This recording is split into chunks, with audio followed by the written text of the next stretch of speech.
Salut la team Révolution, aujourd'hui un petit coup de gueule, mais avant de démarrer, n'hésitez pas à la fin de la vidéo à liker, partager et me mettre en commentaire le moment qui vous a le plus parlé, ou alors, suite à la vidéo, la question que vous aurez aimé qu'on vous pose en fait, ou alors ce que vous aurez aimé répondre. Donc voilà, mon petit coup de gueule aujourd'hui en fait, ça concerne cette question qu'on va toujours vous poser, c'est qu'est-ce que tu fais dans la vie ? Oui, c'est une question importante, mais en fait, elle est devenue tellement normale et banale qu'on la pose et qu'on va mettre les gens dans des catégories en fonction du métier qu'ils font. Comme si en fait le métier que tu fais, ça va définir qui tu es, ça va définir tes valeurs ou encore toutes les qualités que tu peux avoir. Et malheureusement, ça veut, malheureusement et heureusement en fait, ça veut rien dire. C'est pas parce que tu as un boulot où tu es cadre ou je sais pas et tu gagnes 20 000 balles par mois. Attention, c'est mon objectif. Moi aussi, je veux devenir riche, donc je critique pas ça, bien au contraire. Mais c'est pas parce que en fait, il y a une personne qui gagne 20 000 et une autre qui gagne le SMIC qu'en fait, il y en a une qui est plus admirable que l'autre en fait. Tout ce que vous faites autour, le métier c'est important, mais tout ce que vous faites autour dans votre vie c'est important. Ce que vous faites pour vous-même, ce que vous faites pour vos proches. Et en aucun cas ça va définir vraiment si vous êtes intelligent, si vous êtes généreux, les capacités que vous avez, le talent pour quelque chose, pour la photographie, les arts ou encore le sport, pourquoi pas. Et donc du coup cette question me gave, cette question de qu'est-ce que tu fais dans la vie, même moi je la pose comme si c'était pour ah tu fais ça, ok donc t'es peut-être plutôt comme ça. En fait oui, c'est le métier qu'on fait dans la vie, c'est important, mais faites attention quand même quand vous posez la question, ou alors quand on vous la pose, vous ne remettez pas en question, parce que ça dépend de la situation dans laquelle vous êtes. Vous pouvez, voilà, c'est normal si vous êtes jeune et que vous ne savez pas vers quelle étude vous orienter, du coup vous enchaînez les petits boulots, ou encore si ça n'a pas toujours été simple, pas forcément confiance en vous, et donc du coup pas trop d'études, etc., difficile de se lancer, et vous faites un boulot qui aujourd'hui peut-être que vous n'aimez pas trop, ça veut rien dire en fait, ça joue en rien sur vos valeurs.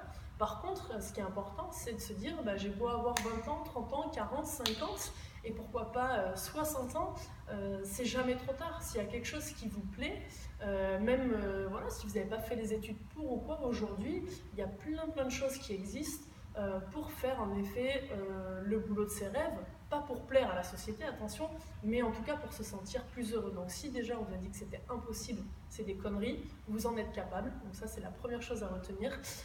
Et la deuxième chose, si jamais vous n'êtes pas super à l'aise, il y en a, ils font un métier, j'ai été dans cette situation, donc voilà, mais ils ont peut-être honte de le dire en fait, mais n'ayez pas honte de votre situation, n'ayez pas honte de ce que vous faites, parce que c'est pas le métier qui va définir votre valeur.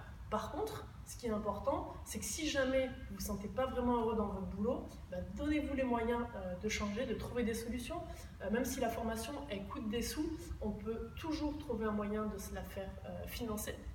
Donc vraiment, vous n'arrêtez pas ces excuses, vous n'arrêtez pas ces croyances de « c'est pas pour moi », vous pouvez le faire.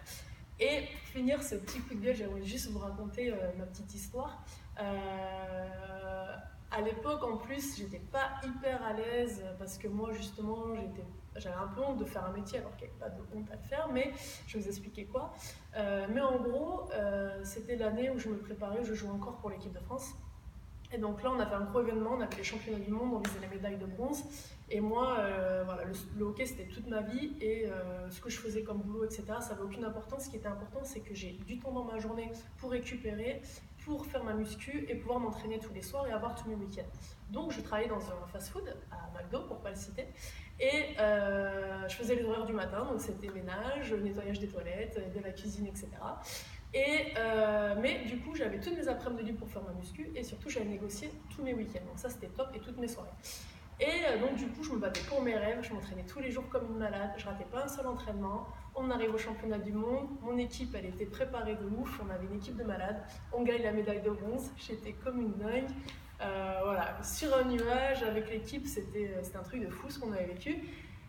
Et le lendemain, donc les championnats du monde se finissent, je promets à une très bonne copine d'aller à son anniversaire. Donc je fonce à son anniversaire avec encore la soirée de la veille dans les pattes. Et là, je rencontre des personnes dans un bar qui me posent tout un tas de questions et qui me font sentir, j'étais sur mon petit nuage, j'étais heureuse, plus que en dessous du sol, quoi, sous mes bras.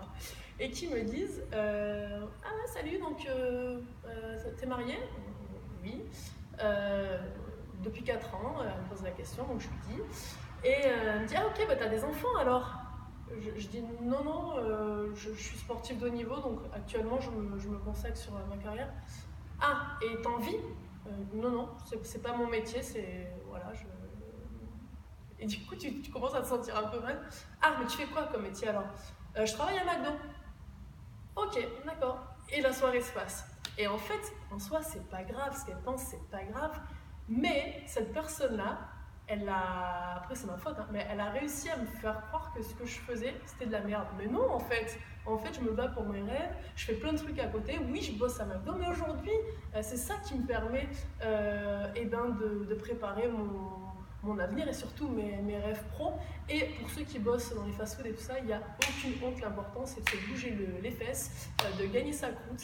Et surtout, l'important, c'est que si vous avez envie de quelque chose, il faut foncer pour l'accomplir. Et si vous êtes heureux dans cette situation, eh ben, faut y rester, faire ce qui vous fait kiffer et emmerder ceux qui viendront vous dire que c'est pas assez bien.